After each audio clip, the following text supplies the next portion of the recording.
everyone, Assalamualaikum. Kembali lagi bersama Miss Natalia pada video pembelajaran kimia. Pada video kali ini kita akan membahas mengenai bab sel volta, yang mana materi ini akan dibahas di kelas 12. Apa ya itu sel volta? Yuk kita bahas pada video berikut ini. Adapun kompetensi dasar yang perlu diraih yaitu KD 3.2 menganalisis proses yang terjadi dalam sel volta dan menjelaskan kegunaannya. Sedangkan untuk KD 4.2 yaitu merancang sel volta dengan menggunakan bahan di sekitar. Selanjutnya yaitu tujuan pembelajaran kita adalah peserta didik dapat menganalisis proses yang terjadi dan melakukan perhitungan zat atau listrik yang terlibat pada sel volta, serta penerapannya dalam kehidupan dan merancang sel volta dengan menggunakan bahan di sekitar dengan menanamkan sikap disiplin, jujur, tanggung jawab, dan mandiri. Salah satu cara untuk menghasilkan energi listrik dari suatu larutan yaitu melalui sel volta. Pada sel volta terjadi reaksi redoks spontan yang akan menghasilkan energi listrik tanpa dihubungkan dengan saklar listrik. Salah satu contoh dalam kehidupan sehari-hari yaitu pada penggunaan baterai alkalin. Contoh yang kedua yaitu pada aki atau akumulator. Selanjutnya kita bahas mengenai sel elektrokimia. Elektrokimia adalah ilmu yang mempelajari hubungan antara energi listrik dan reaksi kimia. Elektrokimia secara umum terbagi ke dalam kedua kelompok, yaitu sel volta dan sel elektrolisis.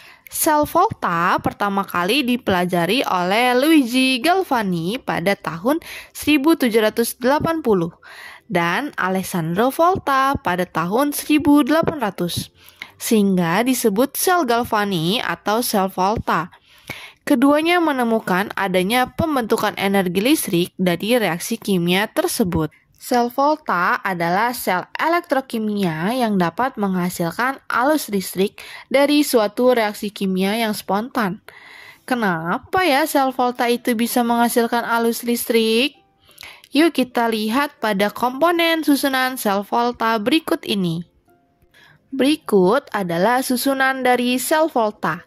Yuk kita bahas komponen-komponen yang terdapat pada sel volta. Oke, pada gambar berikut ini terdapat yang mislingkari, ini dinamakan dengan elektroda.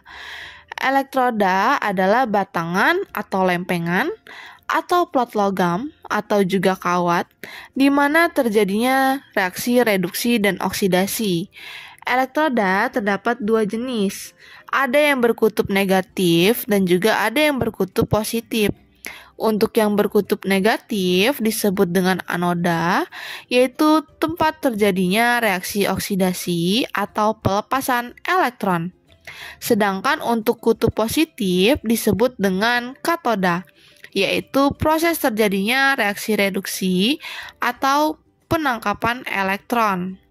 Oke, selanjutnya pada gambar yang mislingkari berikut ini dinamakan dengan jembatan garam. Jembatan garam adalah tabung U yang berisikan larutan garam yang bersifat elektrolit kuat. Nah, pada gambar berikut ini, pada jembatan garam yaitu terdapat ion Na+ dan ion NO3-.